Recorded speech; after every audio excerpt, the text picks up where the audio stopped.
दोस्तों नमस्कार। मैं ज्योतिषाचार्य एडी शास्त्री और आपके अपने YouTube चैनल नक्षत्र एस्ट्रो वर्ल्ड में मैं आप सभी का सादर अभिवादन करता हूं। दोस्तों वर्ष 2025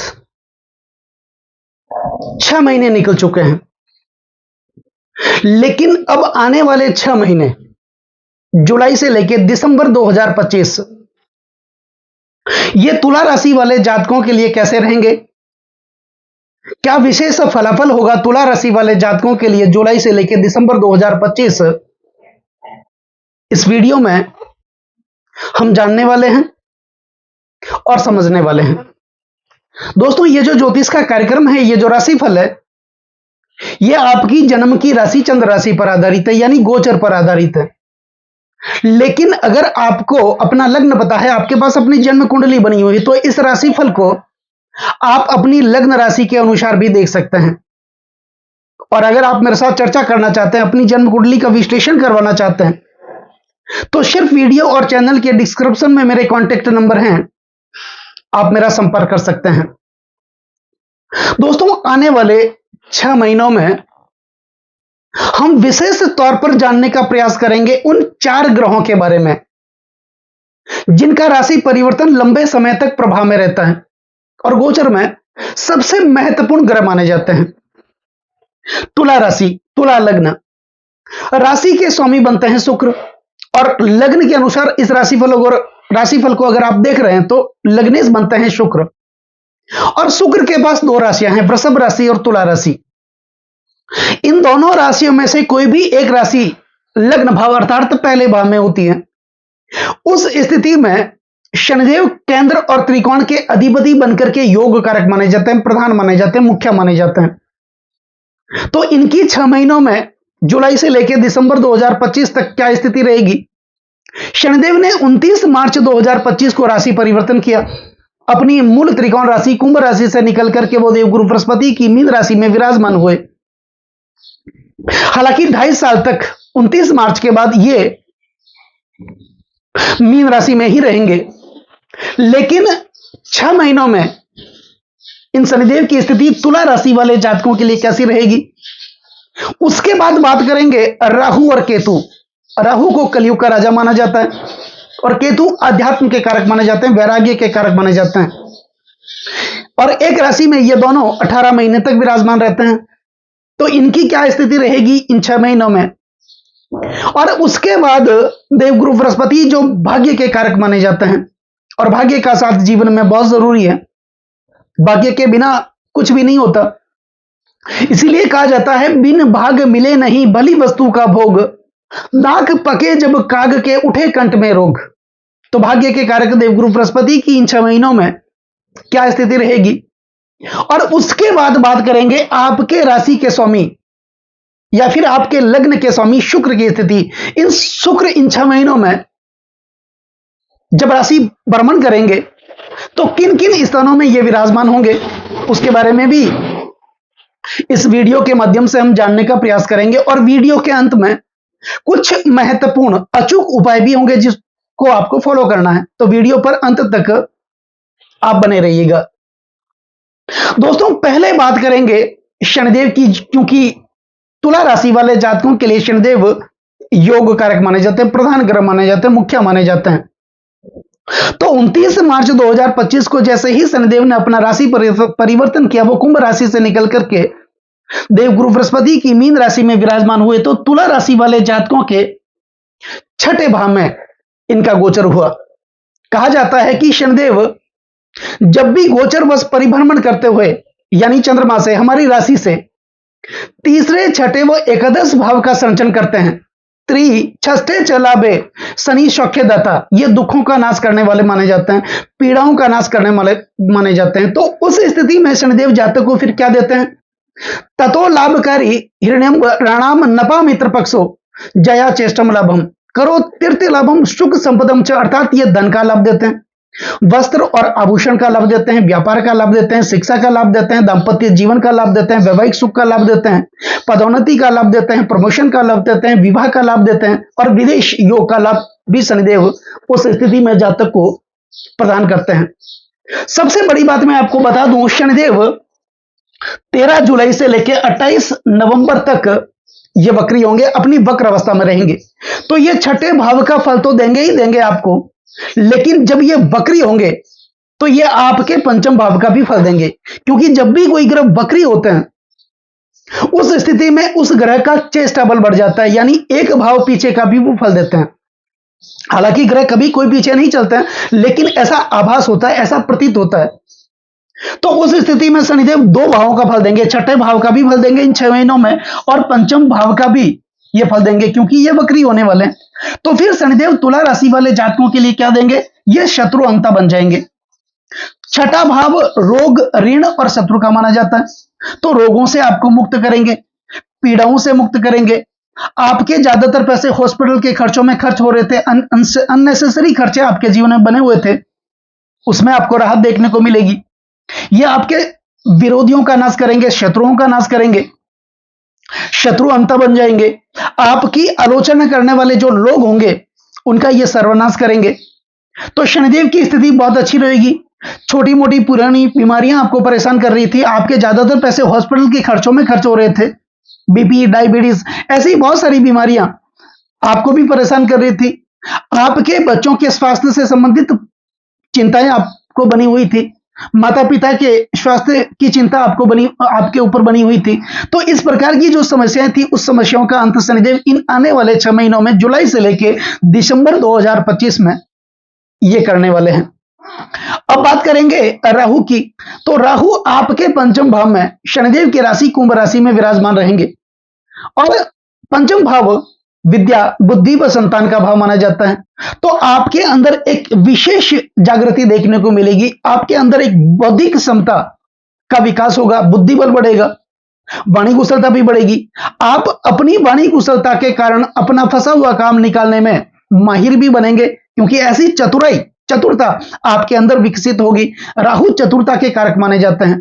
आप प्रयास तो करेंगे, क्योंकि राहु इस समय में, इन 6 महीनों में आपको आराम से, चैन से बैठने ही नहीं देंगे। कब तक? जब तक आप अपने लक्ष्य को प्राप्त नहीं कर लेते।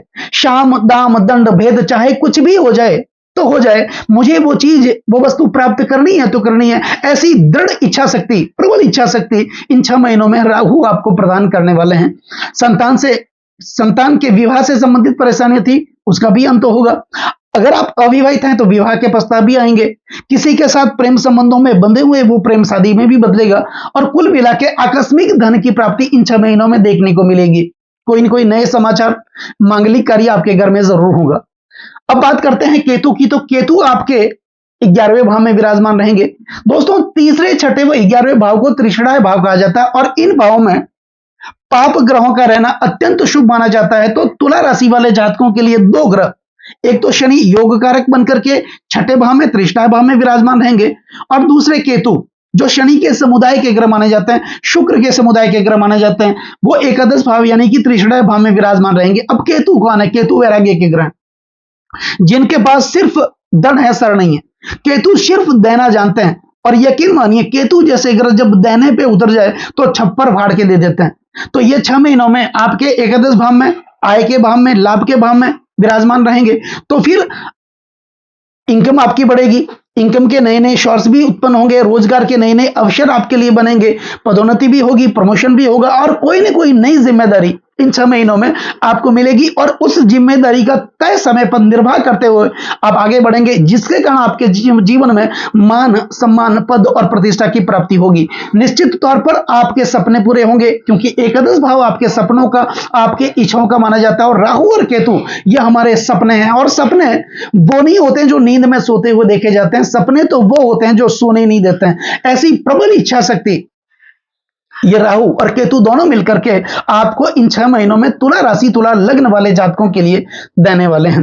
अब बात करते हैं देवगुरु बृहस्पति की, जो भाग्य के कारक माने जाते हैं, और भाग्य का साथ जीवन में बहुत जरूरी है। जैसे शनि कर्म के कारक माने जाते हैं, बृहस्पति भाग्य के कारक माने जाते हैं। हम सिर्फ कर्म ही करते रहेंगे, मेहनत ही करते रहेंगे, और उस मेहनत के साथ अगर भाग्य का साथ नहीं मिलेगा तो फिर उस मेहनत का मतलब ही क्या है?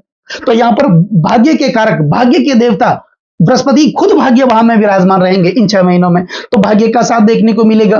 पिता के साथ अच्छे संबंध स्थापित होंगे, जिसके कारण आप उन्नति करेंगे। दूसरा, आपके अंदर धार्मिकता बढ़ेगी, धर्म के प्रति आपकी रुचि बढ़ेगी, जहां भी धार्मिक कार्य होंगे, मांगलिक कार्य होंगे, वहां पर आप बढ़ चढ़ करके हिस्सा लेंगे, जिसके कारण भी आपके जीवन में आपको मान सम्मान पद प्रतिष्ठा की प्राप्ति देखने को मिलेगी। कोई ना कोई नया प्रमोशन होगा। और यदि अगर आप व्यापारी हैं, व्यापार करते हैं, तो कोई ना कोई नई डील आपके साथ हो सकती है व्यापार में। और अगर आप नौकरी करते हैं तो कोई नया प्रोजेक्ट, बड़ा प्रोजेक्ट आपको मिल सकता है, जिसके कारण आप कर्जों से मुक्त होंगे। सारी दुख दुविधाएं जो हैं उसका आपके जीवन में अंत भी होगा। तो यह स्थिति रहेगी। अब बात करते हैं आपके राशि के स्वामी, लग्न के स्वामी शुक्र की स्थिति इन 6 महीनों में कैसी रहेगी। तो 24 जुलाई से पहले शुक्र आपके अष्टम भाव के अंदर अपनी स्वराशि वृषभ राशि में विराजमान रहेंगे। तो यह स्थिति बहुत बढ़िया है। हालांकि अष्टम भाव लग्न से अष्टम होने के कारण इस भाव को मारक भाव कहा जाता है, और मारक भाव में कोई भी ग्रह बैठ करके मार्केस बनते हैं जो मृत्यु तुल्य दुखों का कारण बनते हैं। लेकिन यहां पर शुक्र राशि के स्वामी, लग्न के स्वामी बनकर के अपनी स्वराशि दूसरी राशि से वो आपके अष्टम भाव में विराजमान रहेंगे। तो अष्टम भाव प्राप्ति का और परिवर्तन का माना जाता है। निश्चित तौर पर आपके जीवन में कोई ना कोई बड़ी प्राप्ति या बड़ा परिवर्तन ये देखने को मिलेगा। दूसरा, 24 जुलाई के बाद शुक्र जाएंगे मिथुन राशि में, यानी कि आपके नवम भाव, आपके भाग्य भाव में।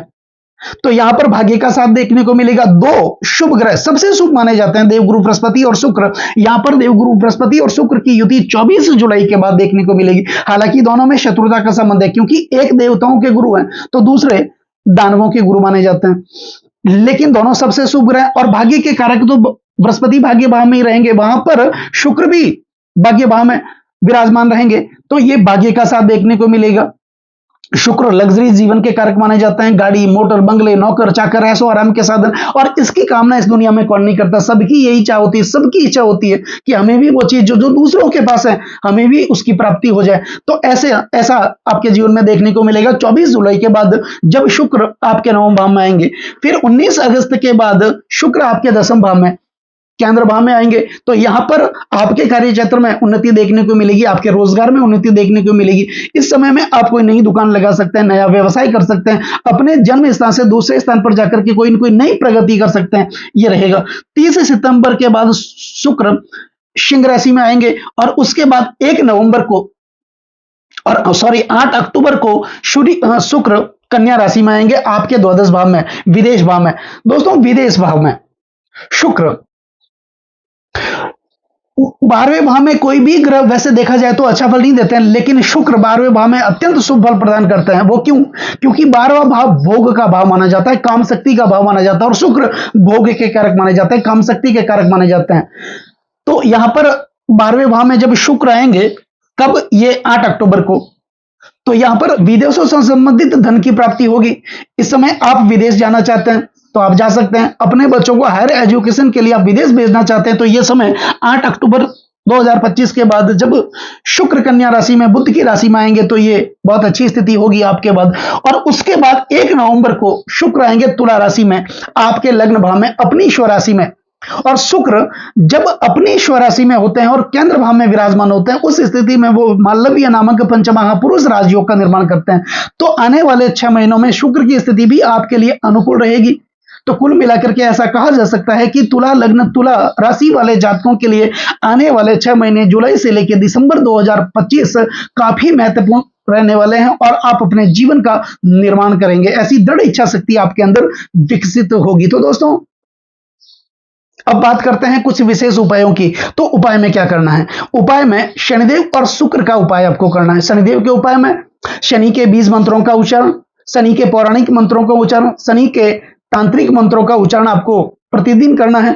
और शुक्र से संबंधित उपाय, शुक्रवार के दिन मां लक्ष्मी के मंदिर में जाएं और सफेद पुष्प आप अर्जित करें। शुक्रवार का आप व्रत भी कर सकते हैं, या फिर शुक्रवार के दिन गाय को हरा चारा आप खिलाएं। ये उपाय आपको करें। निश्चित तौर पर शनिदेव और शुक्र दोनों की कृपा आपके जीवन पर हमेशा से बनी रहेगी। तो दोस्तों, कैसा लगा ये वीडियो अगर आपको अच्छा लगा हो, मेरा समझाने का तरीका अगर आपको अच्छा लगा हो, सार्थक लगा हो, तो इस वीडियो को आप आगे से आगे शेयर जरूर करें। बेल आइकन बटन को जरूर दबाएं ताकि मेरे आने वाले और भी नए नए वीडियो के नोटिफिकेशन सीधे आप तक पहुंच जाएं। लाइक जरूर करें, कमेंट जरूर करें, क्योंकि आपका एक लाइक और एक कमेंट मेरे अंदर बहुत ज्यादा आत्मविश्वास भर देता है। और कमेंट में जय शनिदेव, ओम शुक्राय नमः ये जरूर लिखें, और चैनल को सब्सक्राइब जरूर करें।